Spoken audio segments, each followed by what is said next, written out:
Hi, and thanks for watching this video. I'm Paul Steinbrook, co-founder of Skyway Web Design and Marketing. And today I'm joined by Mark Steinbrook, also co-founder of Skyway Web Design and Marketing. And he's going to share with us some insight about website design. Thanks for joining us, Mark. Thanks for having me, Paul.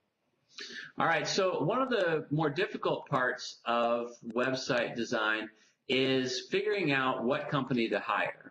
And so the questions that you ask prospective website design companies can provide a lot of insight into that. So can you make some suggestions to our viewers as to what questions to ask a potential website development firm? Sure. Yeah, and I've got 6 primary questions that I think are good to ask a website development company before considering them to build your site. The first is why they are in business. What is their mission? And you'd be surprised that a lot of organizations can't answer that question. And if they can't, it usually means that they're just in business to make money. And they're not necessarily in business to help serve their clients. We here at Skyway Web are here to help Tampa Bay organizations succeed, and we are as concerned about their success as they are, and that's why we want to provide the best website services possible to them. Second question to ask them is, are they an individual or are they a company, and do they do this full time? There's nothing inherently wrong with utilizing an individual that does website design part-time. However, what happens when you partner with someone like that is you're not necessarily the primary focus that they have. If they are working another job or they are they're doing other things on the side, you're probably not going to get the same amount of attention or response time that you would if you are working with a company that they're doing it full time and you've got multiple people that are working for the company. The other thing that is helpful when working with a company that has multiple people is that if you're not satisfied with the work, you can oftentimes talk to someone, whether it be a supervisor or a manager or even the head of the company, to get some kind of resolution. Whereas if you're working with just a freelancer, there's no one else that you can turn to.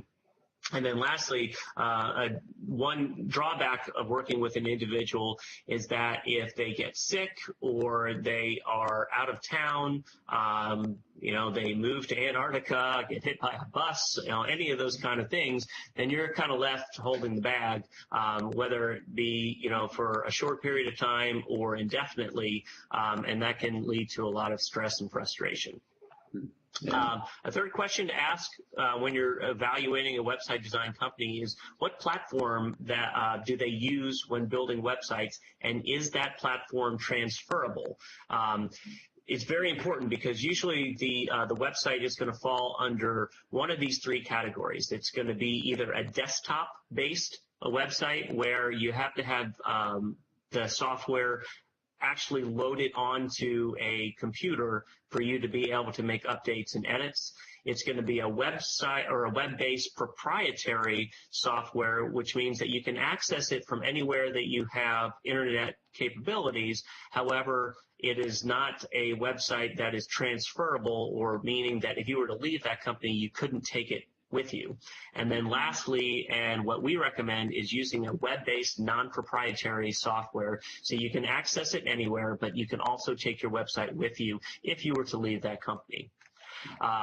The fourth question to ask is, what are some sites that they have developed? Take a look at their portfolio and see if there are websites that you identify with and that you like. If they come back to you with a list of sites and you see a bunch there that you do like, then oftentimes you'll be able to have a site built by them that you'll be happy with.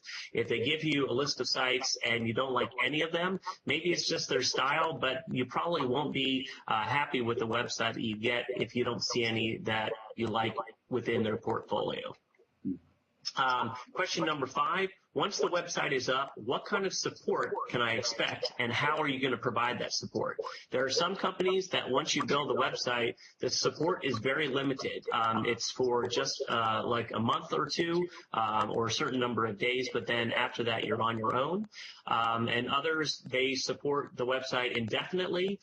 We here at Skyway, as long as you are hosting your site with us, we're going to continue to provide support by phone and by email. So if you have any questions that you have about the site or have any issues, you can reach out to us at any time, and we're going to provide that kind of support.